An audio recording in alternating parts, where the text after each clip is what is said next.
جب قیامت 40 برس دور رہ جائے گی، قیامت صرف 40 برس دور جب رہ جائے گی، اس وقت ایسی ایسی نشانیاں رونما ہوں گی۔ حضور علیہ السلام آپ نے فرمایا قیامت کے نزدیک ایک ایسی ہوا چلے گی، ایسی خوشبودار پیاری ہوا جس کو سونگھ کر جیسے جیسے ایمان والے مسلمان سانس لیں گے ان کی روح قبض ہوتی جائے گی، بغیر تکلیف کے، بغیر پریشانی کے۔ ایمان والے اس ہوا کو، اس خوشبودار خوشبو کو سونگھتے ہی بے ہوش ہو جائیں گے اور روح ان کی قبض ہو جائے گی۔ ایمان والے حضرت عیسیٰ علیہ السلام کے ساتھی، عیسیٰ علیہ السلام تمام روئے زمین پر اسلام کو غالب کریں گے۔ وہ مسلمان جب کافی مدت، کافی وقت، نہ جانے کتنا وقت گزر جائے گا، ان اسلام مسلمان والوں سے آگے نسلیں جو ہیں پھر گمراہ ہو جائیں گی اور بہت کم مسلمان رہ جائیں گے، بہت سارے کافر ہو جائیں گے پھر لوگ۔ تو وہ مسلمان جو ہیں جب 40 برس وقت رہ جائے گا قیامت میں، تو پھر اللہ تعالیٰ ایک ایسی خوشبودار ہوا بھیجے گا، وہ جو مسلمان ہیں وہ سونگیں گے خوشبو کو اور بے ہوش ہو جائیں گے، روح قبض ہو جائے گی، دنیا پر صرف کافر ہی رہ جائیں گے۔ اور پھر ایک ایسا وقت بھی آئے گا، پھر وہ کافر جو ہیں ان کی اولاد پیدا نہیں ہوگی۔ 40 برس کے سب انسان ہوں گے، اس سے زائد 40 برس سے کم کوئی نہیں ہوگا، اولاد پیدا ہونا بند ہو جائے گی۔ حدیث پاک میں ہے کہ قیامت کے نزدیک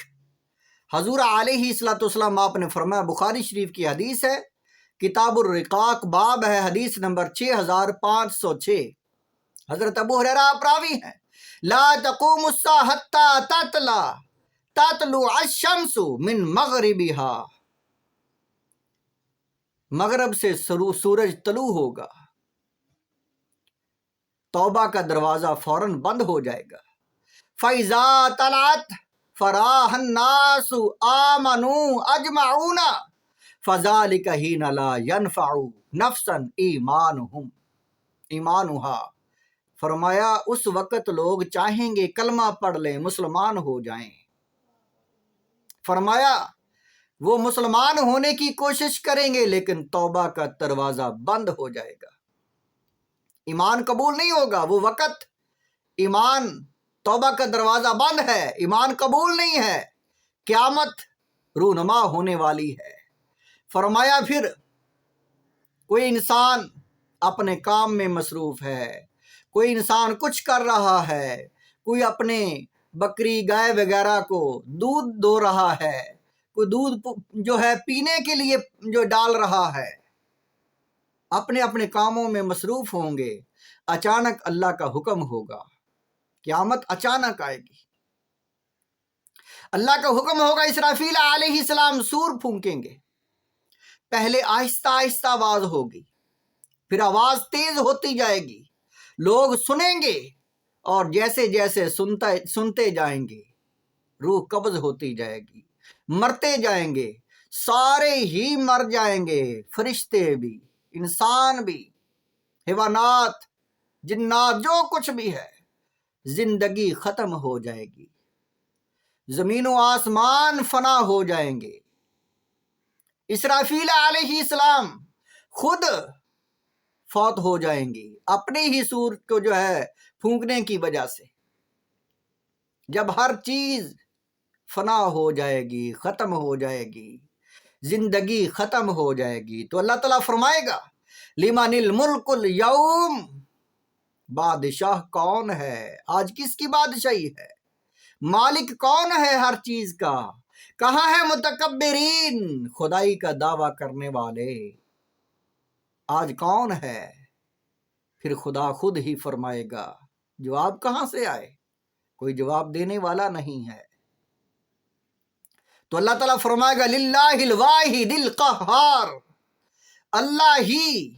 صرف اللہ واحد قہار، اسی کی سلطنت ہے، اسی کی بادشاہی ہے۔ پھر جب اللہ ارادہ کرے گا، جب چاہے گا زندہ کرنا سب کو، پھر اسرافیل علیہ السلام کو پہلے اللہ تعالیٰ زندہ فرمائے گا، اور حضرت اسرافیل علیہ السلام پھر دوبارہ سور پھونکیں گے، تو تمام اولین آخرین، ملائکہ، انسان، جن، حیوانات، سب کچھ جو زندہ تھا، جس نے زندگی گزاری ہے، جس کو اللہ نے پیدا کیا ہے، سارے زندہ ہو جائیں گے، اور سب سے پہلے حضور علیہ السلام اپنی قبر مبارک سے باہر آئیں گے۔ حضرت ابو بکر صدیق، حضرت عمر فاروق کا ہاتھ پکڑا ہوگا، اور پھر آپ مکہ معظمہ کے جو آپ کے صحابہ اکرام اور مسلمان مدینہ طیبہ کے سارے زندہ ہوں گے۔ حضور علیہ السلام سب کو لے کر میدان حشر میں جائیں گے۔